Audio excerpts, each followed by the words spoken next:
Well,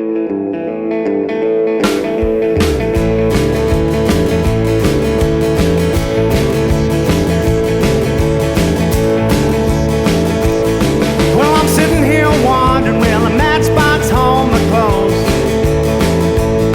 Well, I'm sitting here wondering, will a matchbox hold my clothes? I ain't got no matches, I've a long, long way to go. I'm an old poor boy, I'm a long, long way from home. Yes, I'm an old poor boy, I'm a long, long way from home.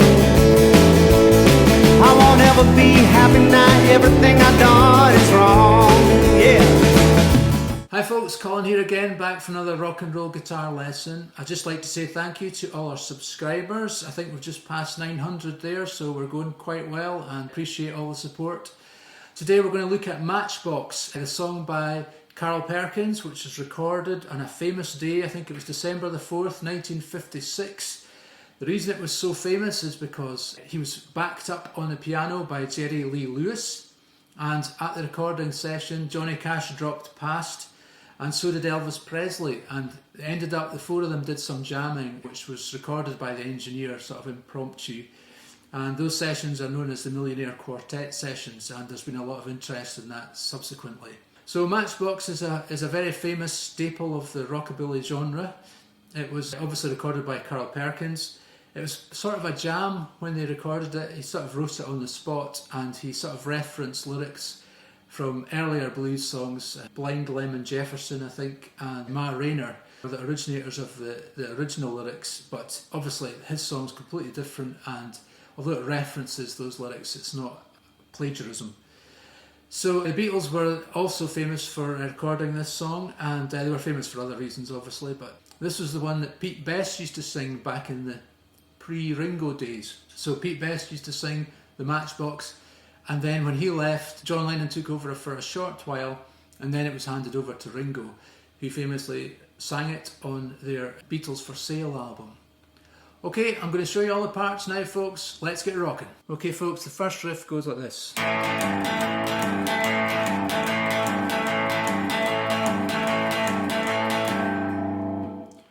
it's not too difficult. Effectively what we're doing, we're playing a power chord over the A. So it's open A string, and you hold your second fret down with your first finger, 2, 2, 2 on the D, G and B. And then we're going to play the G on the E string, third fret on the E with our second finger, like this.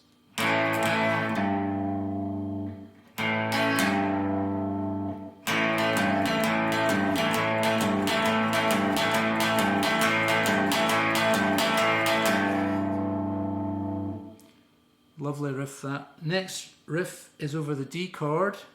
So we're going to play a mini D shape. So we have our first finger on the second fret of the G string, and we have our ring finger on the third fret of the B.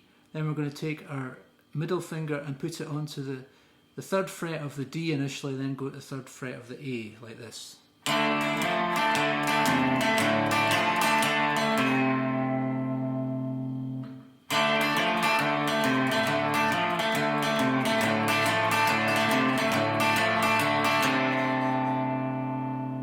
Then back to that first riff. Then we're going to play a sort of E7 with a sort of a C7 shape at the 5th fret, gives you an E7.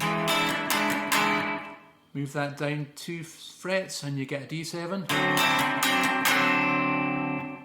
Then back to that first riff.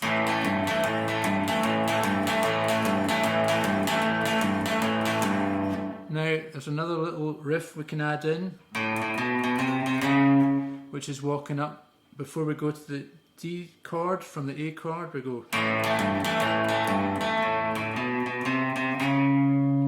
which is open on the A, 2 on the A, 3 on the A, 4 on the A.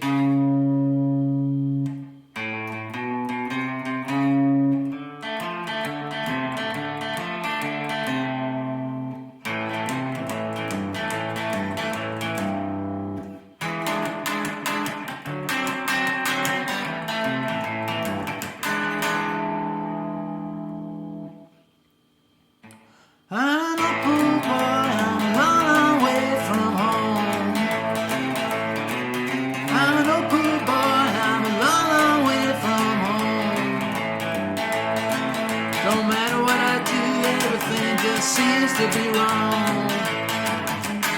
If you don't want my peaches, please don't shake my tree. If you don't want my peaches, then please don't shake my tree. I got news for you, honey, you're leaving me in misery.